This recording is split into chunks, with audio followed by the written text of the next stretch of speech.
One Piece, chapter 1167, 1168, and 1169 are incredible. Oda reveals the mysteries of the Knights of the Gods, Shanks' contract, Ida's blessing, and Harold's final moments. These chapters are the final pieces to Loki's backstory, which makes it very clear that Harold was Domi Reversi, being commanded by Imu.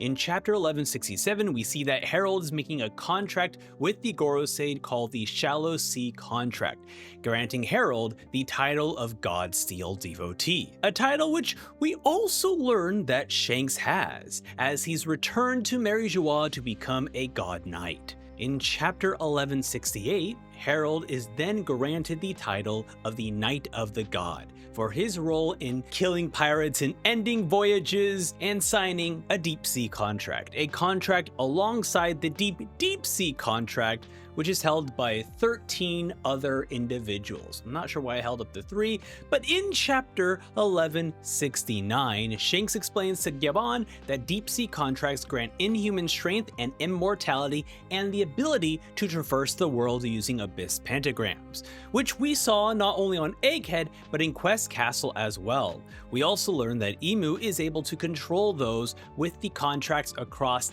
any distance. Funny enough, in chapter 1168, Shanks leaves Mary Joie before his graduation to earn the deep sea contract. That being said, Shanks warned that Imu can still command those with shallow contracts as long as they're within a short range. This implies some scary implications for the future for Shanks, and we also still haven't learned why Shanks decided to return to Mary Joie in the first place. Why is Oda keeping this a secret from us? And for Harold, he clearly wanted the people of the world to accept giants, and through the world government, he thought that was a great place to start. And he was able to accomplish his goal and became a Knight of the God as well. I did find it funny that he also had to draw the abyss pentagrams himself. Like, how much training did he get in Mary Joie to draw it so perfectly?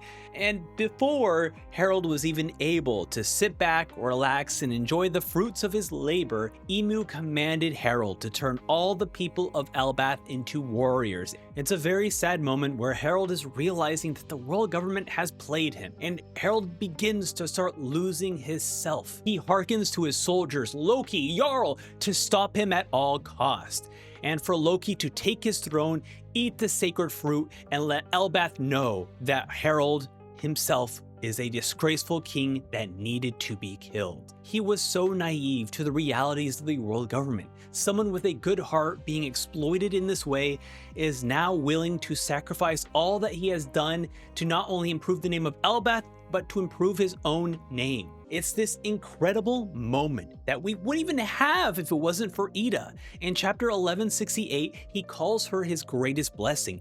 Every time she was on panel, it was a wonderfully good and honest character.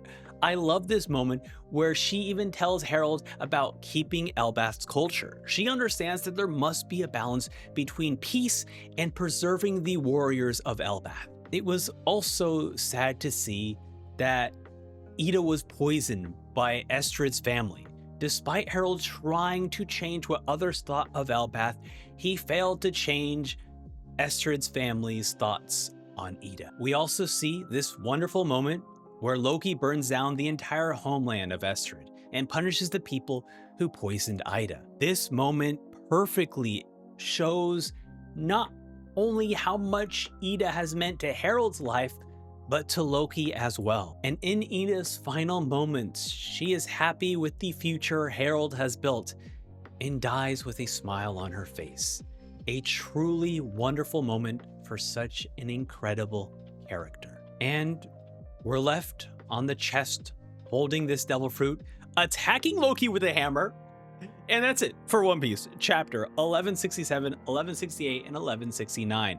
Oda has done such a wonderful job building characters like Harold and Ida, giving us more juicy lore with Shanks and the Knights of the God, and giving us a full understanding of Loki's character before we are finally seeing the end of Harold.